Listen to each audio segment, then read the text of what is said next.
seara! Eu sunt Dani Bonda. Meseria mea e destul de complicată și grea în același timp. Medicină de urgență, smurt de elicopter smurt. Și ce vreau să fac?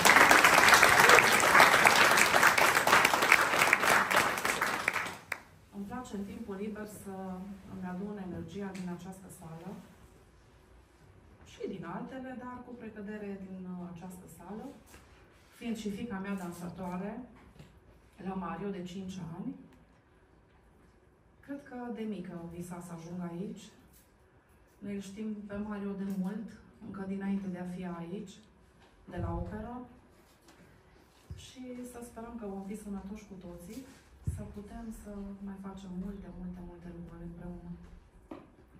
Și vă îndemn în fiecare zi să vă bucurați de tot ce e în jur, pentru că viața e scurtă.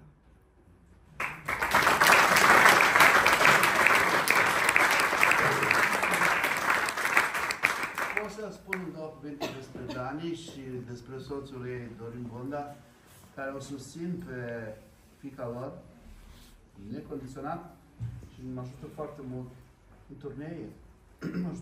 De câțiva ani mă ajută foarte mult transport, tot fel de lucruri, cu efecte de scenă, cu scenografii, extraordinar de mult mă ajută. Să putem desăvârși un spectacol la un nivel calitativ foarte bun. Și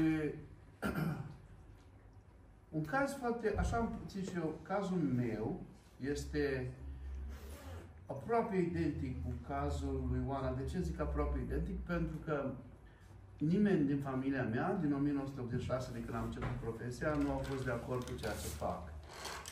Și plus de asta, nimeni vreodată din familia mea, din 1986 până în 2024, nu au venit să vadă ce fac.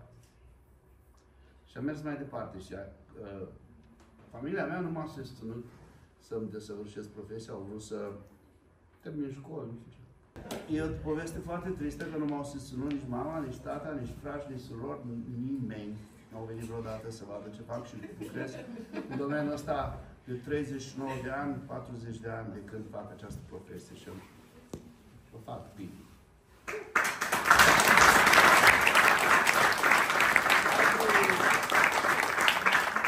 Cazul lui Oana este că părinții ei o susțin total, Dar nici ceilalți nu sunt de acord cu ce face Oana. Eu trebuie să spun lucrul ăsta și așa este adevărat, dar Oana nu se lasă, merge mai departe, pentru că este o profesionistă.